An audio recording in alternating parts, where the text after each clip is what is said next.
예배 자리로 나아가도록 하겠습니다. 전능하사 천지를 만드신 하나님 아버지를 내가 믿사오며 그 외아들 우리 주 예수 그리스도를 믿사오니 이는 성령으로 잉태하사 동정녀 마리아에게 나시고 본디오 빌라도에게 고난을 받으사 십자가에 못 박혀 죽으시고 장사한 지 사흘 만에 죽은 자 가운데에서 다시 살아나시며 하늘에 오르사 전능하신 하나님 우편에 앉아 계시다가 저리로서 산자와 죽은 자를 심판하러 오시리라.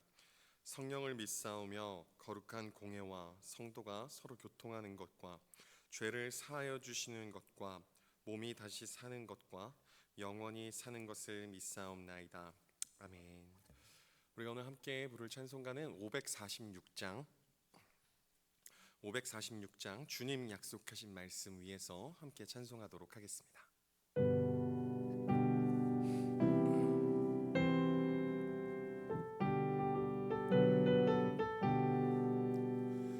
주님 약속하신 말씀 위에서 영원토록 주를 찬송하리라.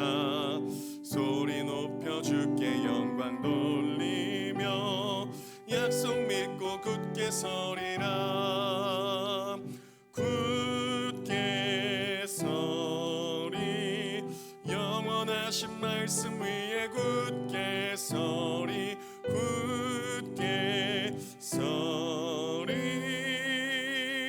그 말씀 위에 굳게 서리라.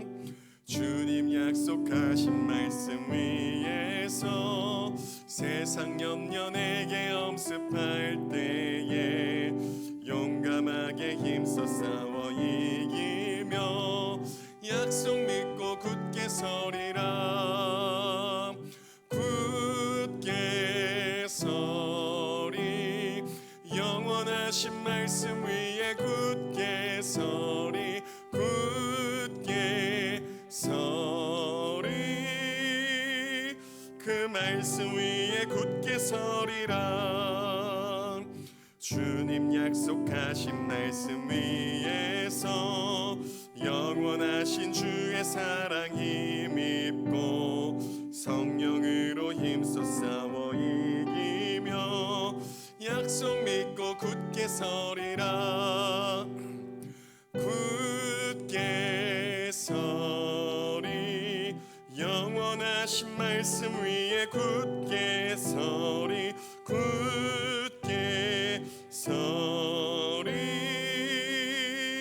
그 말씀 위에 굳게 서리라. 주님 약속하신 말씀 위에서 성령 인도하는 대로 행하며 주님 품에 항상 안식 얻으며 약속 믿고 굳게 서리라. 굳게 서리 영원하신 말씀 위에 굳게 서리. 굳게 서리 그 말씀 위에 굳게 서리라. 아멘. 오늘 우리에게 주신 하나님의 말씀은 고린도전서 14장 1절부터 19절까지의 말씀입니다. 고린도전서 14장 1절부터 19절까지의 말씀을 제가 봉독하도록 하겠습니다.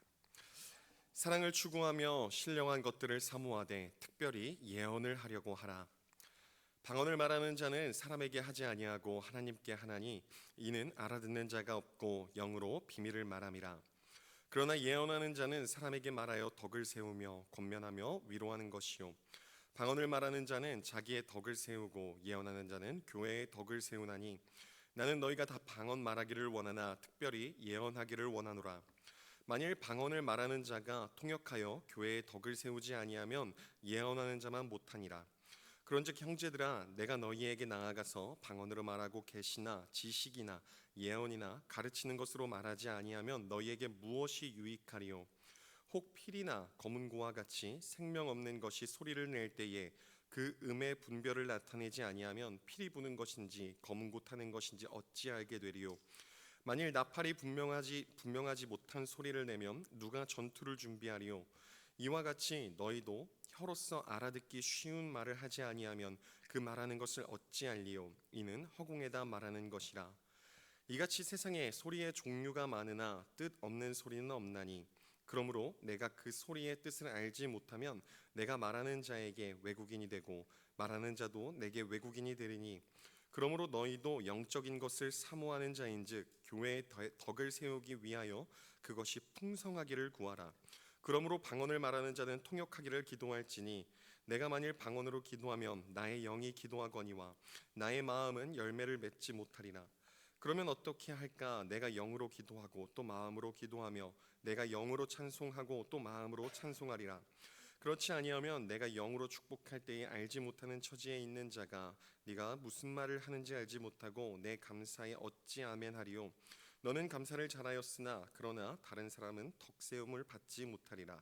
내가 너희 모든 사람보다 방언을 더 말함으로 하나님께 감사하노라. 그러나 교회에서 내가 남을 가르치기 위하여 깨달은 마음으로 5마디 말을 하는 것이 1마디 방언으로 말하는 것보다 나으니라. 아멘. 네, 사랑하는 성도 여러분, 우리가 계속 살펴보고 있는 이 고린도전서의 수신자인 고린도 교회 성도들에게는 이 고린도 교회에는 많은 문제들이 있는 교회였습니다. 우리가 이미 살펴보았던 것처럼 분쟁이 있던 교회였고요, 음행이 있었고 성찬이 무너졌으며 예배가 무질서했습니다. 지금 우리가 살아가는 이 시대의 교회들 중에 이 중 한 가지 문제만 발생해도 난리가 날 텐데 고린도 교회는 저 많은 문제들을 다 가지고 있었습니다. 그러면 우리는 어떻게 생각할 수 있냐면요, 고린도 교인들에게 문제가 있다라고 생각할 수밖에 없습니다. 저 위에 제가 열거했던 문제들은 결국 다 사람들이 일으키는 문제들이니까요. 그런데 한 가지 놀라운 사실이 있습니다. 고린도 교회에는 많은 문제들이 있었지만 그 교회 안에 은사가 부족한 교회는 아니었다라는 겁니다. 고린도전서 1장 7절은 이렇게 이야기하죠. 너희가 모든 은사에 부족함이 없나니라고 말입니다. 이 고린도 교회 안에 많은 문제들이 있었지만요, 그 안에 은사들은 넘쳐났습니다. 방언도 있었고요, 예언도 있었고 가르침도 있었고 지식 또한 있었습니다. 그런데 그 교회는 건강하지 못했습니다. 왜 그랬을까요? 그 교회 안에 은사가 없어서는 아니다라는 거죠. 그 은사를 사용하는 목적이 잘못되었기 때문이다라는 겁니다. 그래서 12장에서 바울은 이렇게 이야기하는 겁니다. 은사는 다양하지만 성령은 한 분이십니다. 몸은 하나인데 지체는 많습니다. 눈이 손보다 중요하지 않고 귀가 발보다 중요하지 않습니다. 모든 은사는 하나님께서 주신 것입니다. 그리고 이어지는 13장에서는 무엇을 말합니까? 사랑, 이 사랑을 말합니다. 사랑이 없으면 방언도 예언도 지식도 아무 의미가 없습니다. 그리고 12장의 은사를 말하고 13장의 사랑을 말한 이후에 오늘 14장에 와서 이 은사를 그러면 어떻게 사용해야 하는가를 이 고린도 교인들에게 가르치기 시작합니다. 그래서 오늘의 본문의 핵심은요, 우리가 이 14장 앞구절 이 앞부분을 그냥 살펴본다면 이 14장이 방언과 예언을 비교하는, 그래서 마치 방언보다 예언이 뛰어난 은사인 것처럼 이야기하는 것처럼 보이지만 오늘 본문의 핵심은 사실은 방언이 더 좋으냐 예언이 더 좋으냐를 말하고 있는 본문이 아닙니다. 바울의 관심은요, 처음부터 끝까지 한 가지였습니다. 교회를 세우는 것이 무엇인가라는 것이죠. 우리가 오늘 말씀을 통해서 건강한 교회를 세워가는 저와 여러분들이 되길 주님의 이름으로 축복합니다. 오늘 본문 말씀 살펴보도록 하겠습니다. 14장 1절 말씀이에요. 사랑을 추구하며 신령한 것을 사모하되 특별히 예언을 하려고 하라. 아멘. 이 14장은요 13장에서 계속해서 반복해서 이야기했던 사랑이라는 단어로 시작합니다. 바울은 일부러 이 바로 앞장인 13장과 연결해서 이야기를 이끌어가고 있는 거죠. 이 사랑이 없는 은사는 이미 방향을 잃어버린 은사입니다. 그렇다면 우리가 이 14장을 시작하면서 한 가지 질문을 하게 됩니다.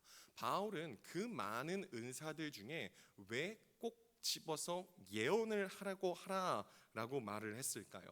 예언이 다른 은사들보다 더 뛰어난 은사였기 때문일까요? 그렇지 않다라는 겁니다.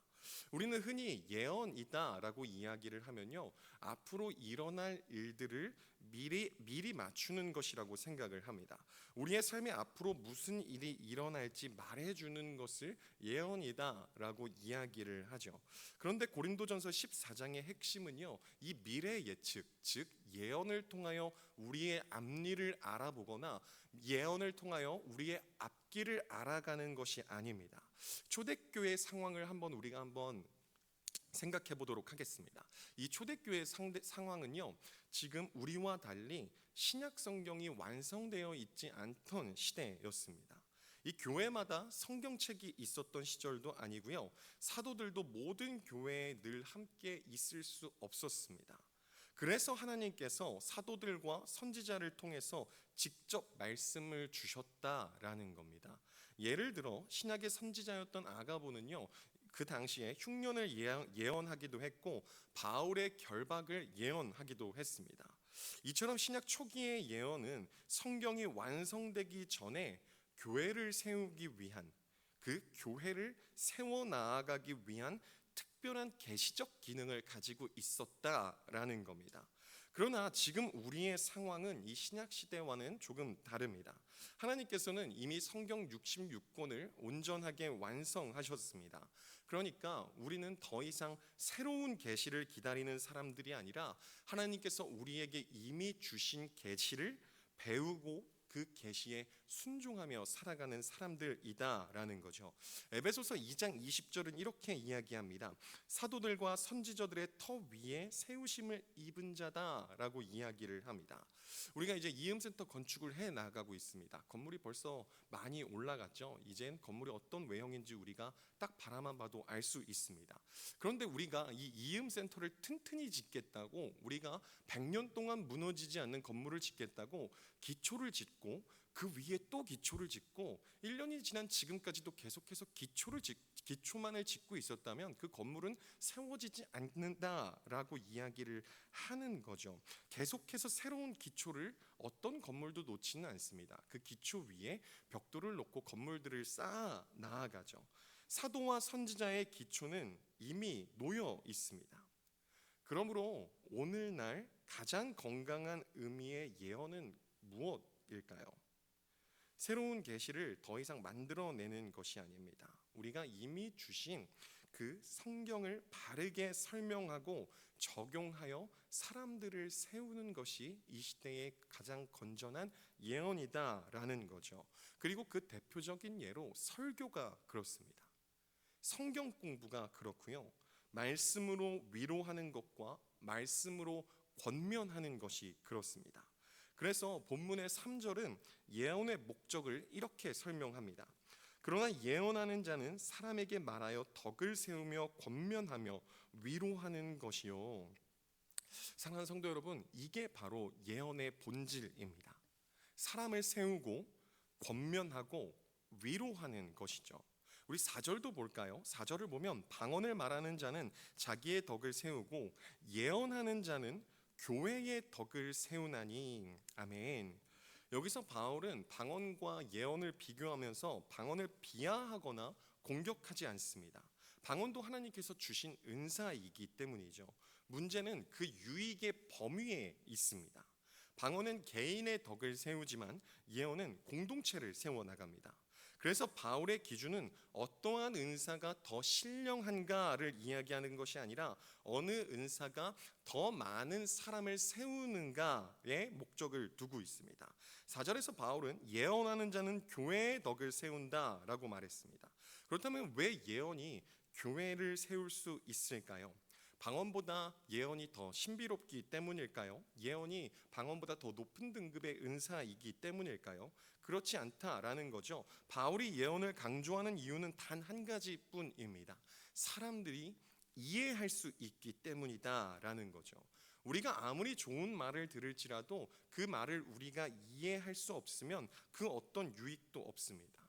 아무리 훌륭한 가르침이 있을지라도 그 가르침을 우리가 받아들이고 그 가르침을 이해하지 못하면 그 가르침을 통하여 사람이 변화되거나 그 사람이 그것을 적용할 수 없다라는 거죠. 그래서 바울은 이제 세 가지 비유를 통해서 왜 이해되어지는 말씀이 교회를 세우는가를 설명하기 시작합니다. 바울은 6절부터 12절까지의 6절부터 12절까지를 통해서 세 가지 비유를 이야기합니다. 그런데 흥미로운 것은요, 이 세 가지 비유가 모두 소리에 관한 비유라는 겁니다. 피리와 검은 고를 이야기하고요, 나팔을 이야기하고 그리고 언어를 이야기합니다. 바울은 의도적으로 같은 주제를 계속해서 반복해서 이야기합니다. 어떠한 소리든 소리 자체가 중요한 것이 아니라 그 소리가 전달하는 의미가 중요하다는 것을 강조하고 있기 때문이죠. 7절 말씀을 보겠습니다. 필이나 검은고가 소리를 낼 때에 그 음의 분별을 나타내지 아니하면이라고 이야기합니다. 악기의 목적은 그냥 단순히 소리만을 내는 것에 있지 않습니다. 악보에 나타나 있는 정확한 음들을 전달하는 것이 목적이죠. 아무리 아름다운 악기라도 아무리 비싼 악기라도 그 음이 구분되지 않으면 사람들은 그 곡이 무엇을 의미하는지 어떤 감정을 나타내는지 이해할 수 없습니다. 소리는 들리기는 하지만 그 소리 안에 감추고 있는 의미가 전달되지 않다라는 뜻인 거죠. 그리고 두 번째 비유는 8절입니다. 만일 나팔이 분명하지 못한 소리를 내면 누가 전투를 준비하리요? 이번엔 훨씬 심각한 이야기를 합니다. 음악은 몰라도 우리의 삶 가운데에 괜찮을지 모르지만 전쟁터에서의 나팔은 다르기 때문이죠. 나팔 소리를 통하여 전달하는 메시지가 공격의 나팔 소리인지 후퇴의 나팔 소리인지 집결의 나팔 소리인지 분명해야만 합니다. 만약에 그 나팔 소리가 모호하다면 그 군대 전체가 혼란에 빠지게 되고 그 나팔 소리 하나를 통하여서 전쟁의 승패를 가를 수 있기 때문이죠. 그리고 마지막 세 번째 비유는 11절에 등장합니다. 그러므로 내가 그 소리의 뜻을 알지 못하면 내가 말하는 자에게 외국인이 되고 말하는 자도 내게 외국인이 되리니. 언어도 마찬가지입니다. 말의 목적은 말하는 것에 있지 않습니다. 자신의 생각을 정확하게 상대방에게 전달하는 것에 있죠. 상대가 이해하지 못하면 아무리 많은 말을 할지라도 소용이 없다라는 겁니다. 바울은 이 세 가지의 비유를 통해서 계속해서 반복적으로 이야기합니다. 악기는 이해되어야 음악이 됩니다. 나팔은 이해가 되어야 명령이 됩니다. 그리고 언어는 이해되어야 소통이 되죠. 그리고 말씀도 이해되어야 사람을 세운다라는 겁니다. 이 세 가지 비유를 말씀한 바울은 이제 결론을 내립니다. 12절 말씀입니다. 그러므로 너희도 영적인 것을 사모하는 자인즉 교회의 덕을 세우기 위하여 그것이 풍성하기를 구하라. 여기 12절에서 중요한 포인트는요, 앞부분에 있는 영적인 것을 사모하는 자인즉입니다. 이 고린도 교회 성도들은요, 영적인 것에 관심이 굉장히 많았습니다. 은사를 사모했고요, 신령한 체험들을 원했으며 방언을 말하고 싶어 했습니다. 그 자체는 잘못되지 않았죠. 바울도 은사를 사모하라고 말했고 은사를 사모한다라는 것은 너무나도 귀한 일입니다. 그런데 문제는 무엇을 기준으로 은사를 사모했는가라는 거죠. 고린도 교회 성도들이 은사를 사모한 이유가 무엇이었습니까?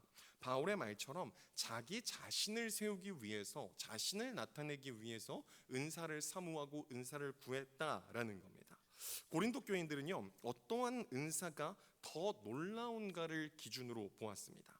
그러나 바울은 어떠한 은사가 더 놀라운가, 어떠한 은사가 나를 더 높여주는가를 바라본 것이 아니라 어떤 은사가 교회를 더 세우는가를 기준으로 보라고 말합니다. 그래서 바울은 12절에 은사를 사모하지 말라고 말하는 것이 아니라 오히려 은사를 풍성하기를 구하라라고 이야기하는 것이죠. 바울은 지금 이렇게 말하고 있는 겁니다. 고린도 교회 성도 여러분, 더 많은 은사들을 구하십시오. 더 큰 은혜를 구하시고 더 풍성한 능력을 구하십시오. 그러나 여러분들이 구하는 그 은사의 목적이 달라야 합니다. 그 은사는 나를 드러내기 위한 목적이 아닙니다. 내 만족을 위해서가 아닙니다. 다른 사람보다 더 영적으로 높아 보이기 위해, 내가 더 신실해 보이기 위해서도 아닙니다. 오직 은사는 교회의 덕을 세우기 위한, 이것이 목적이 되어야 합니다 라고 이야기를 하는 것이죠. 생각해 보십시오. 교회 많은 건물의 건축 현장에 벽돌이 많이 쌓여 있다고 해서 그 건물이 세워진 것은 아니죠. 벽돌은 건물을 세우기 위해서 사용되어질 때 그 의미가 있다라는 것입니다. 이것도 마찬가지입니다. 은사가 아무리 많을지라도요, 그 은사들이 교회를 세우지 못하면 그 은사는 목적을 잃어버린 것입니다.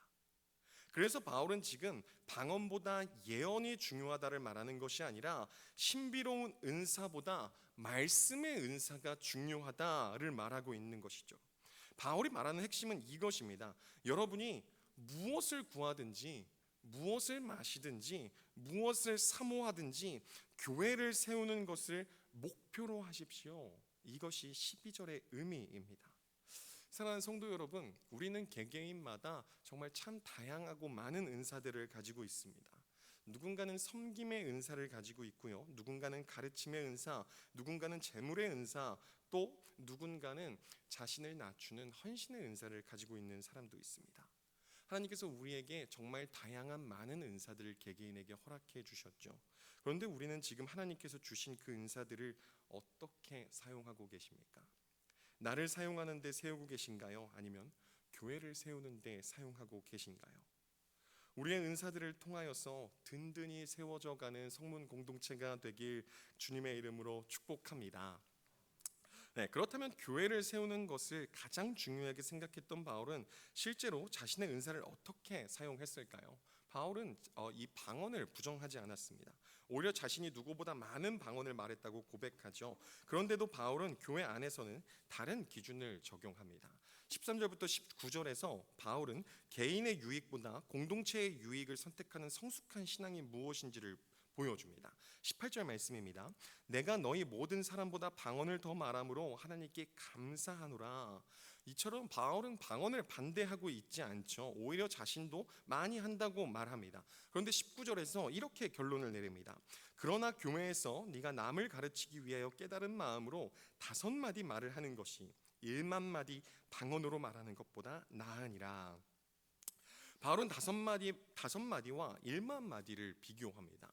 몇 배 차이인가요? 2000배 차이입니다. 그런데 왜 바울은 이 5마디의 말이 더 가치 있다라고 이야기를 할까요? 그것은 이 5마디의 말이 사람을 세울 수 있기 때문입니다.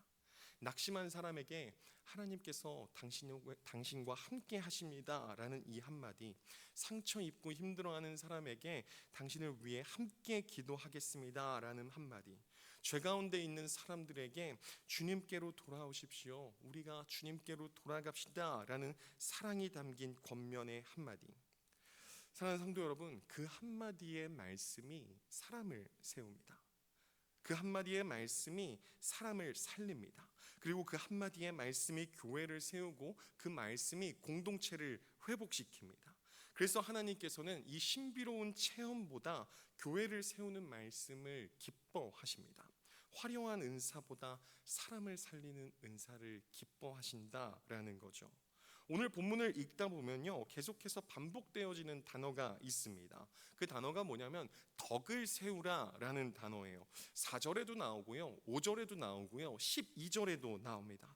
바울은 계속해서 같은 말을 반복합니다. 왜 계속 같은 말을 반복할까요? 하나님께서 교회를 바라보시는 방식이기 때문입니다. 우리는 때로 능력을 먼저 봅니다. 잘하는 사람을 보고 뛰어난 사람을 봅니다.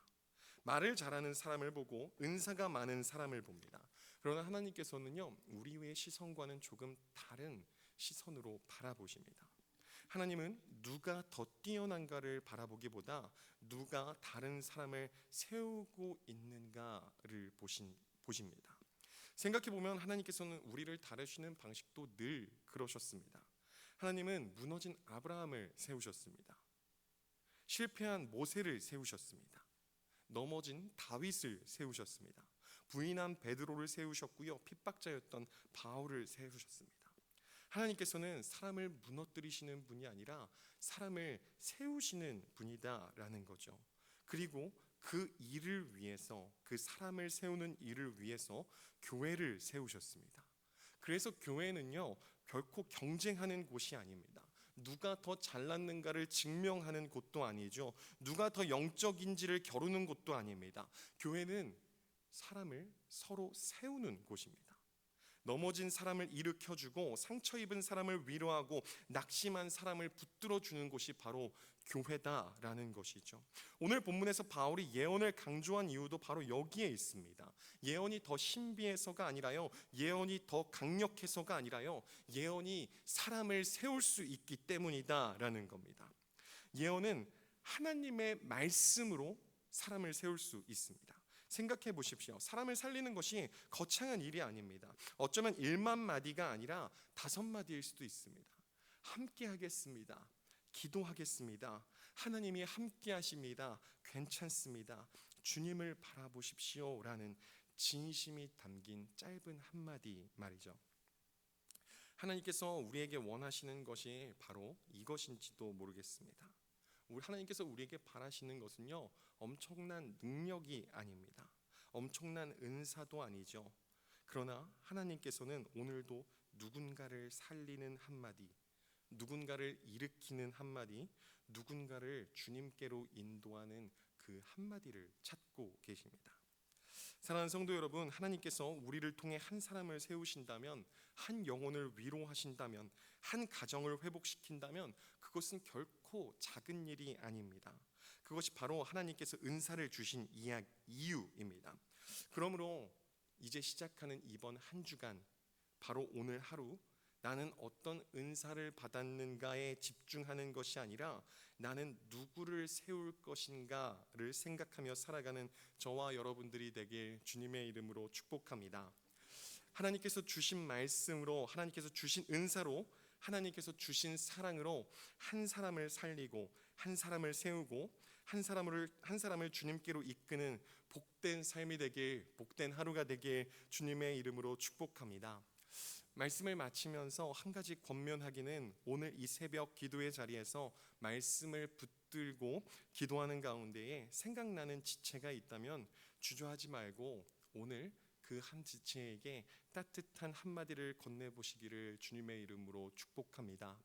그 따뜻한 한마디가 그 사람을 세우고 가정을 세우고 공동체를 세우고 나아가 교회를 세우는 한마디가 될 줄 믿습니다. 함께 기도하도록 하겠습니다. 사랑의 주님, 우리는 종종 은사의 크기와 능력에 관심을 두었지만 하나님께서는 교회의 덕을 세우는 것을 기뻐하심을 깨닫게 하시니 감사합니다. 주님, 우리에게 주신 은사를 나 자신을 드러내는 데 사용하지 않게 하시고 하나님 나라와 교회를 세우는 일에 사용하게 하여 주시옵소서. 우리의 말과 행동이 사람을 살리고 위로하며 권면하는 통로가 되게 하시고 어디에서나 그리스도의 사랑을 흘려보내는 삶을 살게 하여 주시옵소서. 또한 말씀을 바르게 이해하고 순종하는 성숙한 믿음을 허락하여 주시고 신앙의 열심이 나를 위한 열심이 아니라 공동체를 세우는 열심이 되게 하여 주시옵소서. 이 시간 우리가 함께 드린 기도를 기쁘게 받아주시고 오늘 하루도 이번 한 주간도 말씀 가운데에 순종하며 살아갈 수 있도록 인도하여 주시옵소서. 이 모든 기도 우리 주 예수 그리스도의 이름으로 기도합니다. 아멘. 하늘에 계신 우리 아버지여, 이름이 거룩히 여김을 받으시오며 나라가 임하시오며 뜻이 하늘에서 이루어진 것 같이 땅에서도 이루어지이다. 오늘날 우리에게 일용할 양식을 주시옵고 우리가 우리에게 죄 지은 자를 사하여 준 것 같이 우리의 죄를 사하여 주시옵고 우리를 시험에 들게 하지 마시옵고 다만 악에서 구하시옵소서. 대개 나라와 권세와 영광의 아버지께 영원히 있사옵나이다. 아멘. 우리 우리가 오늘 들은 말씀을 붙잡고 같이 세 가지 기도 제목으로 함께 기도하길 원합니다. 먼저 기도할 것은요, 하나님, 제게 주신 은사를 나를 드러내는 데 사용하지 않고 교회를 세우고 성도를 세우는 일에 사용하게 하여 주시옵소서. 두 번째 기도할 것은요, 신비한 체험만을 추구하는 것이 아니라 말씀을 바르게 이해하고 순종하여 사람을 살리고 위로하는 성도가 되게 하여 주시옵소서. 마지막 세 번째 기도할 것은 주님, 이음센터의 건축의 모든 과정을 주님께서 지켜주시고 이음센터가 다음 세대와 지역사회를 세우며 복음의 통로로 주님께 쓰임받는 그러한 건물이, 그러한 모든 일정이 되게 하여 주시옵소서. 이 세 가지 기도 제목 가지고 함께 기도한 후에 우리 사랑하는 선교사님과 우리 나라를 품고 또한 개인의 기도 제목 가지고 기도하신 후에 자유롭게 돌아가도록 하겠습니다. 함께 기도하시겠습니다.